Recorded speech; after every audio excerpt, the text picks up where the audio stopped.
We have Martin Kenny, and on the opposing side, scientist, cosmologist, Sarah Bosman. Martin, we have to go to you first of all. Why do you think it didn't happen? Well, there's overwhelming proof that it didn't happen. There's people researching this topic a lot more. We're in the age of technology now. I think in the past, like you're saying, we had no way of verifying anything we were told. So we saw the moon landings. Well, you saw the moon landings, and you believed it, but there was no way for you to check any of it. And now we're in the age of technology.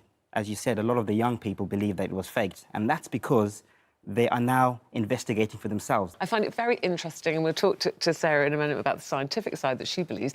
But for me, personally, I just think far too many people would have had to cover it up. Cover up for far too many years. Well, how many people... To never have slipped up. How many people have supposedly gone beyond low Earth orbit, beyond 200 miles off the Earth?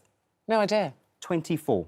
The entire history of humanity. But 24 people. So your point is... Only 24. But so what I'm Ruth's saying is there was a whole control centre, operations centre, backup control, all sorts of things. Do you know what happens Building in the a finance rocket. department of ITV? In the No finance idea. department? No idea. Except Do you know the what checks happens? are late. Do you know what happens in the executive office of ITV, right at the top? No, but if somebody tell was us covering nothing. something They tell up- you nothing, exactly. Yeah, but if so if something did happen... But if somebody's would covering you... something up, everybody would have to cover it up. No, they wouldn't, because you would know Sarah, about what it. do you think?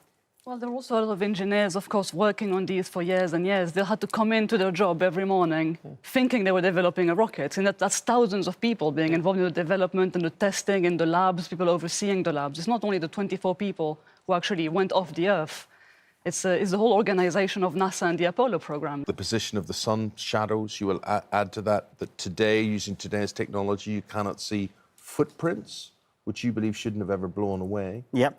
Well, here's the smoking gun. Here's the smoking gun. We can argue all day long about, you know, what I think, we've never been to the moon. None of us have been, you know, below the surface, a certain, you know, altitude.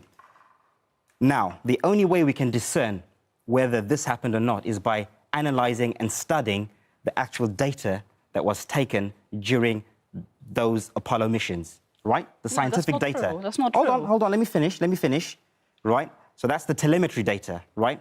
So during those 4 years that they did the Apollo missions, they collected loads of data, you know, biometrical data, design blueprints, etc., right? To end this, if we had the data now, and we could scrutinise it, if we could test it, which is the scientific method, test it, observe it's not and been research. Not only has it not been released, NASA destroyed it. Well, or lost Why it. would they have destroyed NASA it?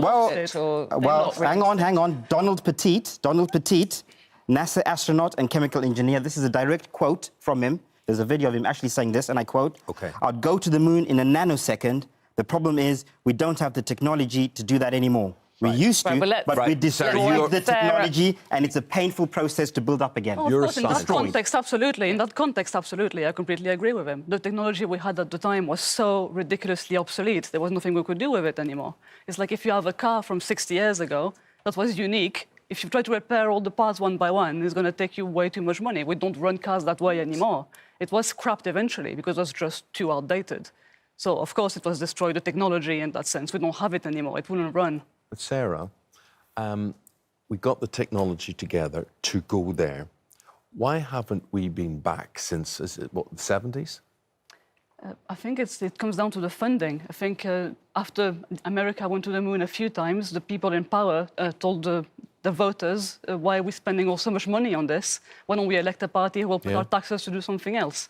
And unfortunately, it was the last time in history where so much of your taxes went to science and research and technology. It's been cut down a lot, I think, mostly for political reasons. But you see, Martin actually believes what we think. Some people believe the moon's made of cheese. What do you think the moon is made of? What I know the moon is, it's a luminary. That's all I know. What? It shines? It's a luminary. It's a luminary of some sort. So I can't go beyond that. And, you know, again, we're living in the age of technology. You know, you've got a P900 camera now you can buy for under £1,000. Yeah. And you can zoom in to the moon. That's supposed to be, by the way, 238,000 miles away in deep, dark space. And yet you can zoom in quite close, in detail, with a commercial camera. And people have taken photographs and images showing it sometimes translucent, You can see through it, right? Sometimes it's got something called a lunar wave. There are many videos showing the moon with a lunar wave. We don't know what that is. It's all a mystery. So you believe you couldn't possibly land on it because it's Absolutely not solid? not. If it isn't true, is he really doing any harm, or is it just an interesting theory? There's nothing wrong with people looking at data themselves and looking at buying their own cameras and taking their own data and so on. I think the main problem with the moon conspiracy is that the people involved that would have to cover it up now also involve people in Japan with this new satellite, people in Russia, people in Australia, who would all have to be covering up when they do this follow-up. America, why would they be covering up what America did 50 years ago? I mean, even Russia at the time admitted they were beaten in the space race. So they had the most reason to not believe the Americans. Yes, to blow the whistle on it all, yeah.